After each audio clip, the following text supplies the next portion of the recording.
الحمد لله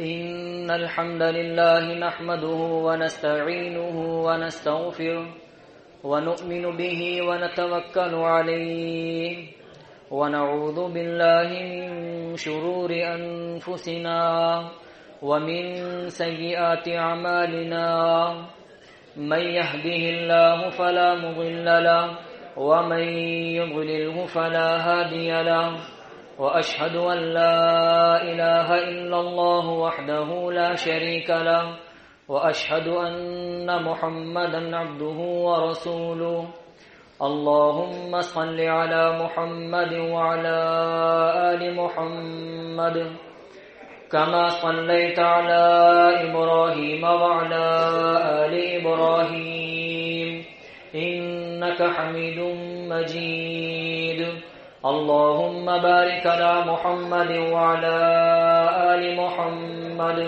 كما باركت على إبراهيم وعلى آل إبراهيم إنك حميد مجيد أما بعد فإن خير الحديث كتاب الله وخير الهدي هدي محمد صلى الله عليه وسلم وشر الأمور محدثاتها وكل محدثة بدعة وكل بدعة ضلالة وكل ضلالة في النار أعوذ بالله السميع العليم من الشيطان الرجيم من همزه ونفخه ونفثه إن الصلاة كانت على المؤمنين كتابا موقوتا اللہ رب العزت کا ارشاد گرامی ہے سورہ نساء میں بے شک نماز مومنین پر ایک وقت مقررہ پر فرض کی گئی ہے۔ نماز ایک ایسا رکن ہے جو اسلام کی بنیادیں ہیں، 5 بنیادیں، ان میں سے ایک بنیاد ہے نماز، اور یہ وہ عمل ہے کہ جو اسلام قبول کرنے کے بعد یا اسلام کا دعویٰ کرنے کے بعد اگر سب سے پہلے کسی بات پر زور دیا گیا ہو تو وہ نماز ہے۔ اگر سب سے پہلے کسی چیز کی اہمیت بتائی گئی ہے اور اس کا حکم دیا گیا ہے تو وہ نماز ہے۔ اور اسی نماز کے متعلق اللہ رب العزت نے سورہ نساء میں فرمایا کہ مومنین پر یہ نماز فرض کی گئی ہے ایک وقت مقررہ پر۔ ان نمازوں کا ایک وقت مقرر ہے جن پر ان نمازوں کو ادا کرنا ہے، اور وہ وقت کیا ہے؟ وہ وقت یہ ہے کہ جنہیں ہم نماز با جماعت کے نام سے یاد کرتے ہیں، کہ جن وقتوں میں ایک امام اللہ کے گھر میں کھڑا ہوتا ہے اور ان لوگوں کو نماز پڑھاتا ہے جو اللہ کے بندے ہیں، نمازی بندے، اور نماز کی بڑی فضیلت ہے، اور جو نماز با جماعت ادا کرتا ہو تو اس کے کیا کہنے۔ صحیح بخاری میں ہے، عبداللہ بن عمر رضی اللہ تعالی عنہما بیان کرتے ہیں اللہ کے رسول صلی اللہ علیہ وسلم نے ارشاد فرمایا، صحیح بخاری کتاب الاذان میں ہے، صلاۃ الجماعت تبذل صلاۃ الفذ ب27 درجہ، کہ جماعت کے ساتھ نماز کا پڑھنا اکیلے نماز پڑھنے والے سے 27 درجے زیادہ فضیلت رکھتی ہے۔ یعنی ایک وہ شخص ہے کہ جو اکیلا نماز ادا کر رہا ہے، اور ایک وہ آدمی جو نماز ادا کرتا ہے جماعت کے ساتھ تو اس کو 27 نمازوں کا اجر ملتا ہے، اور وہ آدمی جو اکیلا نماز ادا کر رہا ہے اس کو صرف ایک نماز کا اجر ملتا ہے۔ تو آپ اندازہ لگائیے کہ کتنی اہمیت ہے نماز کی۔ تو ہمیں یہ دیکھنا ہے، ہمیں اپنے اوقات پر غور کرنا ہے کہ ہم کن اوقات پر نماز ادا کر رہے ہیں۔ کہیں ایسا تو نہیں ہے کہ آپ نماز اس وقت پر ادا کرتے ہو جب جماعت نکل جاتی ہو اور پھر آپ کو اکیلے نماز ادا کرنی پڑتی ہو۔ اپنے اوقات پر غور کریں، کوشش کریں کہ نماز کو باجماعت ادا کریں، اس کی بڑی فضیلت ہے 27 نماز کے برابر۔ اور فرمایا، صحیح بخاری میں ہے، ابو موسیٰ اشعری رضی اللہ تعالیٰ عنہ بیان کرتے ہیں، اللہ کے نبی صلی اللہ علیہ وسلم نے ارشاد فرمایا، اعظم الناس اجرا فی الصلاۃ ابعدهم فابعدهم ممشا، کہ نماز کے معاملے میں لوگوں میں سب سے زیادہ اگر کوئی اجر کا حقدار ہے تو وہ بندہ ہے کہ جو نماز کے لیے دور سے چل کر آتا ہے، اور وہ بندہ جو اس سے بھی زیادہ دور سے چل کر آئے، یعنی درجہ بدرجہ اس کی فضیلت بڑھ جاتی ہے۔ جو جتنی دور سے آتا ہے اس کا اجر اتنا ہی زیادہ لکھا جاتا ہے، اور اگر کوئی شخص اس سے بھی زیادہ دور سے آ جائے تو اللہ رب العزت اس کے درجات میں اضافہ کر دیتا ہے۔ تو کوشش کریں نماز کو باجماعت ادا کرنے کی۔ جتنی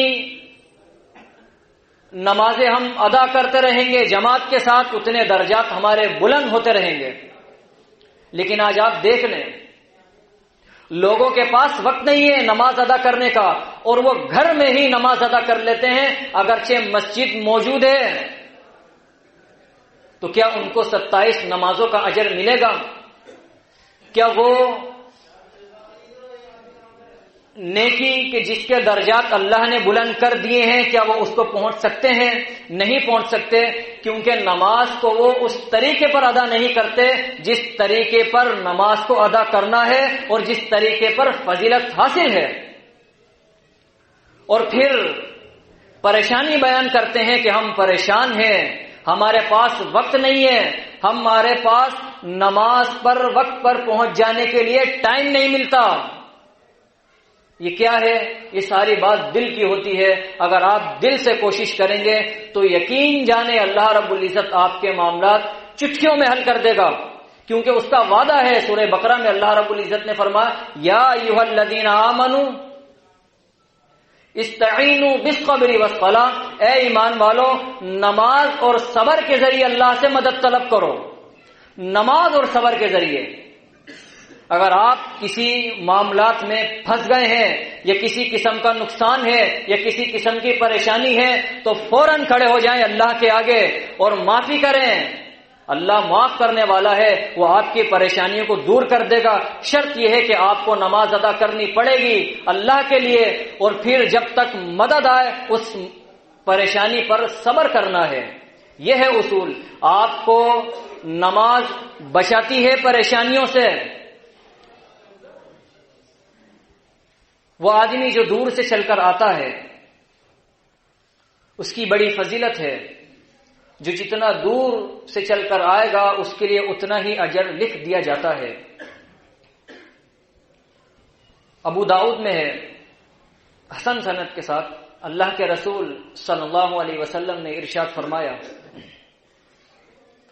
من خرج من بیتہ متطہرا الی صلاۃ مکتوبہ،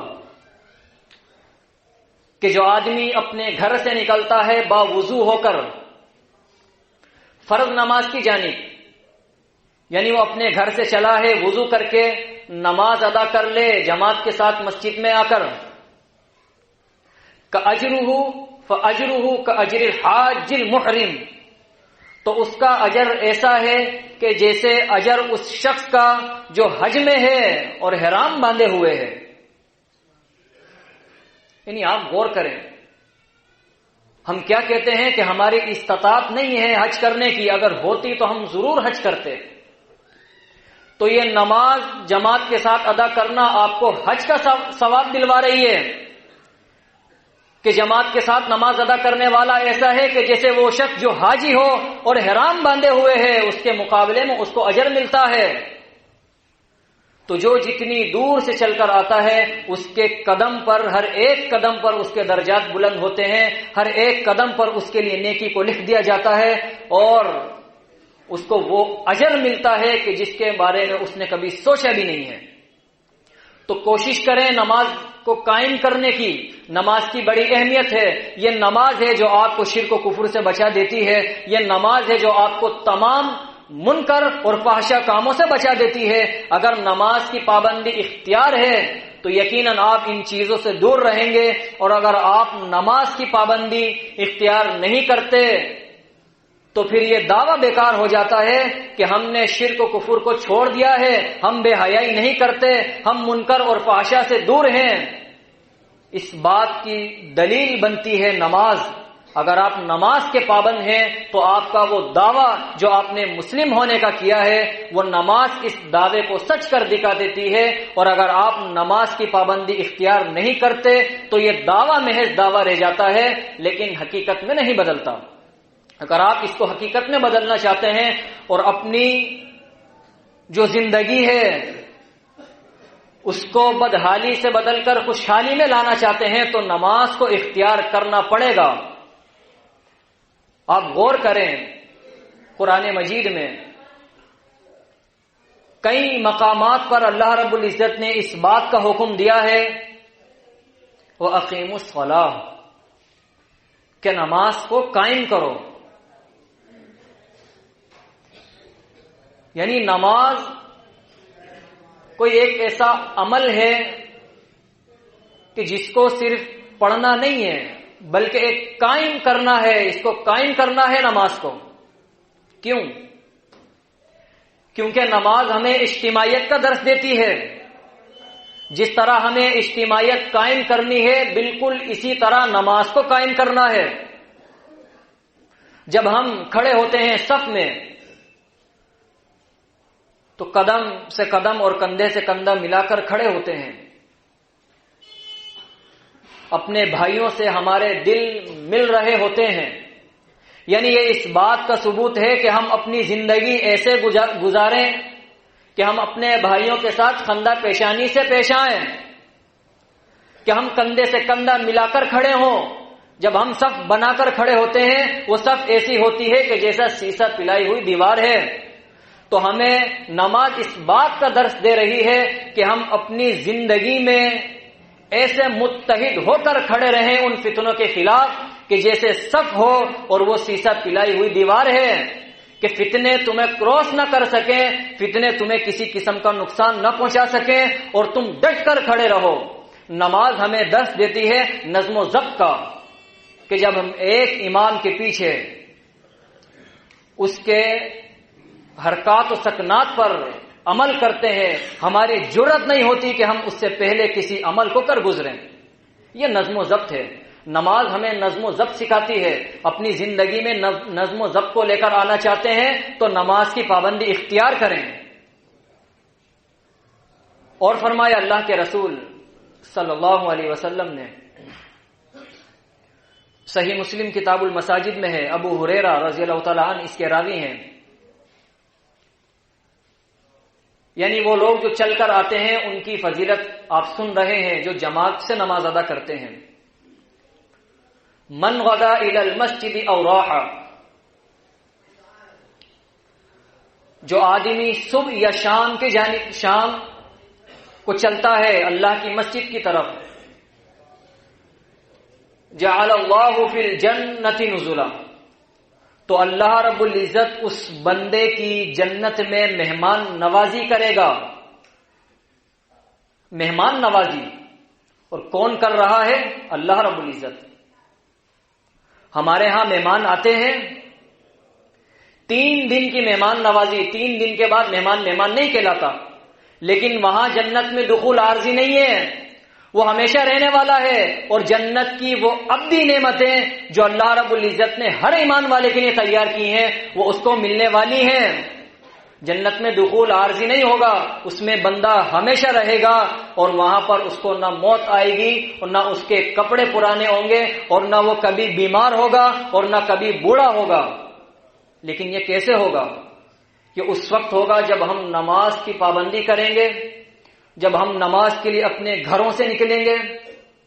ہم یہ نہ سوچیں کہ ہمارا گھر دور ہے تو ہماری کوئی ذمہ داری نہیں ہے، بلکہ دور والوں کے لیے ہی تو اجر ہے۔ جو جتنا دور سے آ رہا ہے اس کو اتنا ہی اجر مل رہا ہے، اور قیامت کے دن ایسی نعمت ملے گی کہ خود اللہ رب العزت اس کی مہمان نوازی کرے گا۔ دعا کریں اللہ رب العزت ہم سب کو ان میں شامل کر دے۔ اللہم اجعلنا منہم، اے اللہ ہمیں ان میں سے کر دے کہ جن کی تو خود مہمان نوازی کرنے والا ہے بروز قیامت جنت میں۔ یہ کوئی عام بات نہیں ہے، یہ بہت بڑی عزت ہے ان لوگوں کے لیے جو نمازی ہیں، جو پرہیزگار ہیں، جو تقوی اختیار ہیں۔ لیکن ہم یہ دیکھتے ہیں کہ نماز کا صرف ایک فلسفہ نہیں ہے کہ نماز پڑھ لی تمام نعمتوں کے حقدار ہو گئے۔ نماز کی بہت بڑی ذمہ داری ہے، بہت کچھ کرتی ہے نماز۔ آپ کو ایمان پر کاربند کر دیتی ہے، آپ کو اسلام پر ثابت قدمی عطا کرتی ہے، آپ کے ایمان کو پختہ کر دیتی ہے، اور جو گناہ ہم سے روز مرہ کی زندگی میں ہو جاتے ہیں ان کا کفارہ بن جاتی ہے یہ نماز۔ کیسے؟ صحیح بخاری میں ہے کتاب الصلاۃ میں، ابو ہریرہ رضی اللہ تعالی عنہ فرماتے ہیں اللہ کے رسول صلی اللہ علیہ وسلم نے ارشاد فرمایا، اذا امن الامام فامنوا، کہ جب امام آمین کہے تو تم بھی آمین کہو۔ اب دیکھ لیں، نماز پڑھنے والوں کی اکثریت آمین نہیں کہتی، اور جو لوگ آمین کہتے ہیں وہ امام سے پہلے آمین کہہ جاتے ہیں، جبکہ کیا فرمایا کہ جب امام کہے تو تم آمین کہو، امام سے پہلے آمین نہیں کہنا۔ یہ صحیح بخاری اور صحیح مسلم کی احادیث ہیں کہ ان کے جیسی مضبوط احادیث نہیں ہے کہ جب امام آمین کہے تو تم بھی آمین کہو۔ فَإِنَّهُ مَنْ وَافَقَ تَأْمِينُهُ تَأْمِينَ الْمَلَائِكَةِ، اس لیے کہ جس شخص کی آمین فرشتوں کی آمین سے مل جاتی ہے، غفر له ما تقدم من ذنبی، تو اس کے گزشتہ گناہوں کو معاف کر دیا جاتا ہے، اس کے گناہ بخش دیے جاتے ہیں۔ کس کے؟ جو امام کے آمین کہنے پر آمین کہتا ہے۔ اسی صحیح بخاری کے ایک اور روایت کے الفاظ ہیں، احدکم فی الصلاۃ آمین والملائکۃ فی السماء آمین، کہ تم نماز میں آمین کہتے ہو، فرشتے آسمان میں آمین کہتے ہیں۔ فَإِنَّهُ مَنْ وَافَقَ، اور ان دونوں کی جب آمینیں مل جاتی ہیں تو وہ لوگ کہ جو نماز میں آمین کہہ رہے ہیں اللہ رب العزت ان کے گناہوں کو معاف کر دیتا ہے۔ غور کریں کہ آپ آمین کہہ رہے ہیں یا نہیں، کیونکہ بہت سے لوگ ہیں جو آمین نہیں کہتے، انہیں غور کرنا چاہیے ان احادیث پر کہ وہ آمین بھی کہیں، اور جو گناہوں کا کفارہ اللہ رب العزت کر رہا ہے نماز کے ذریعے اس کو حاصل کر لیں۔ صحیح بخاری میں یہ کتاب الصلاۃ میں ابو ہریرہ رضی اللہ تعالی عنہ سے مروی اللہ کے رسول صلی اللہ علیہ وسلم نے ارشاد فرمایا، اذا قال الامام سمع اللہ لمن حمدہ فقولوا اللہم ربنا لک الحمد، کہ جب امام سمع اللہ لمن حمیدہ کہے تو تم اللہم ربنا لک الحمد کہا کرو۔ فَإِنَّهُ مَنْ وَافَقَ قَوْلُهُ قَوْلَ الْمَلَائِكَةِ، اس لیے کہ جس کا یہ قول فرشتوں کے قول سے جا ملا، غفر له ما تقدم من ذنبی، تو یاد رکھو اس کے گزشتہ تمام گناہ بخش دیے جاتے ہیں۔ یہ فضیلت کس کے لیے ہے؟ یہ گناہوں کا کفارہ کن لوگوں کو ملنے والا ہے؟ یہ ان لوگوں کو ملنے والا ہے جو امام کے پیچھے نماز ادا کرتے ہیں، یعنی جو با جماعت نماز کو پڑھتے ہیں، یہ حاصل ہے ان لوگوں کو۔ اور جو اکیلے نماز پڑھ لیں جبکہ طاقت ہے جماعت کے ساتھ نماز ادا کرنے کی، تو وہ ان کفاروں سے محروم ہو جاتے ہیں۔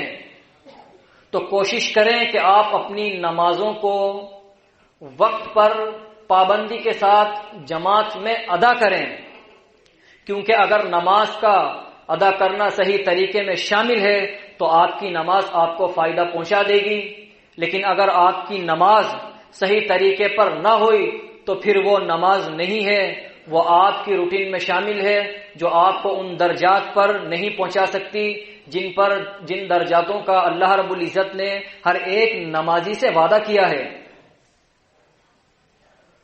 اور یہ کیسے ہوگا کہ نماز کیسے اچھی ہوگی ہماری؟ صحیح بخاری میں ہے، اللہ کے رسول صلی اللہ علیہ وسلم سے جب کسی نے پوچھا مل احسان، اے اللہ کے رسول صلی اللہ علیہ وسلم آپ مجھے یہ بتائیے کہ احسان کیا ہوتا ہے؟ تو جواب دیا اللہ کے رسول صلی اللہ علیہ وسلم نے، ان تعبد اللہ کأنک تراہ، کہ تم اللہ کی عبادت اس طرح سے کرو گویا تم اسے دیکھ رہے ہو۔ یعنی عبادت ایسے کرنی ہے کہ جیسے تم اللہ رب العزت کو دیکھ رہے ہو، تمہارے دل میں ڈر آ جائے کہ نہیں میرا رب میرے سامنے ہے، میں آسان طریقے سے عبادت کروں۔ لیکن یہ نہیں ہو سکتا، کیونکہ یہ ایک مخصوص عمل ہے جو اللہ رب العزت نے جنتی لوگوں کے لیے مخصوص کر رکھا ہے۔ جب جنتی جنت میں داخل ہوں گے تو اللہ رب العزت انہیں اپنا دیدار کرائے گا۔ اللہ ہم میں سے ہر شخص کو یہ دیدار نصیب کرے۔ تو جب تمہاری یہ کیفیت پیدا نہ ہو فَإِنَّهُ يَرَاكَ، تو یہ یاد رکھنا کہ وہ اللہ تمہیں دیکھ رہا ہے، جو حاضر ناظر ہے، جو رقیب ہے، جو تمہارے قریب ہے، تمہاری دل کی شعرک سے بھی زیادہ قریب ہے اور تمہارے ذرے ذرے سے واقف ہے، وہ رب تمہیں دیکھ رہا ہے۔ یہ ہمیشہ یاد رکھنا، جب یہ بات دل میں آ جائے گی کہ میرا رب مجھے دیکھ رہا ہے، کہ کوئی ہے جو مجھے ہر وقت دیکھنے والا ہے، تو میں اپنی نماز کو اس طرح سے ادا کروں جس طرح اس نگرانی کرنے والے نے مجھ پر فرض کر دی ہے۔ پھر ہماری نماز جا کر اچھی ہوگی اور پھر ہم وہ تمام حصول کہ جو اللہ رب العزت نے بیان کیے ہیں ایک نمازی کے لیے انہیں حاصل کر سکتے ہیں۔ تو نماز کو صحیح معنوں میں ادا کرتے رہیں۔ العہد الذی بیننا وبینہم الصلاۃ فمن ترکہا فقد کفر، ترمذی میں ہے کہ ہمارے اور ان کفار کے درمیان صرف ایک عمل ہے جو فرق پیدا کر دیتا ہے، وہ ہے نماز۔ فمن ترکہا فقد کفر، تو یاد رکھو جس نے نماز کو ترک کر دیا، جس نے نماز کو چھوڑا، نماز ادا نہ کی، تو یقیناً اس نے کفر کیا۔ یہ کیسے ہو سکتا ہے کہ ایک بندہ دین اسلام میں آ جائے اور وہ تمام شرک و کفر کی حدودوں کو چھوڑ دے اور اسلام میں آ جائے، اور اسلام میں آنے کے بعد بس اتنا سمجھ لے کہ نماز ہی تو ہے، یہ نہیں تو بعد والی پڑھ لوں گا، آج نہیں تو کل پڑھ لوں گا۔ ایک نماز کو چھوڑ دینے سے کفر کا ارتکاب تھوڑی نہ ہوتا ہے۔ اگر بندہ یہ سوچ لے تو کیا اس کا دین اسلام میں آ جانا فائدہ مند ہے؟ یہ تعلیمات ہیں اللہ کے رسول صلی اللہ علیہ وسلم کی، اور آپ اپنے صحابہ کو سمجھا رہے ہیں کہ یاد رکھنا ہمارے اور ان کفار کے درمیان جو حد فاصل ہے وہ نماز ہے۔ نماز کو اختیار کیے رکھنا، اگر تم نے نماز کو چھوڑ دیا تو سارے اعمال تمہیں اس سے ممتاز نہیں کر سکتے، کیونکہ جو ممتاز کرنے والی چیز ہے وہ نماز ہے، وہ صلاۃ ہے۔ اگر کوئی فرق پیدا کر سکتی ہے تو وہ صلاۃ، اور اس کو ادا کرتے رہو۔ اللہ رب العزت ہمیں ہمت و طاقت دے کہ ہم نماز کو صحیح معنوں میں ادا کر سکیں۔ اللہ سے دعا کیا کریں کہ اللہ رب العزت ہمیں ان لوگوں میں شامل کر دے کہ جو خشوع اختیار کرتے ہیں، کیونکہ جو لوگ خشوع اختیار کر لیں پھر نماز کا ادا کرنا ان پر بھاری نہیں ہوتا۔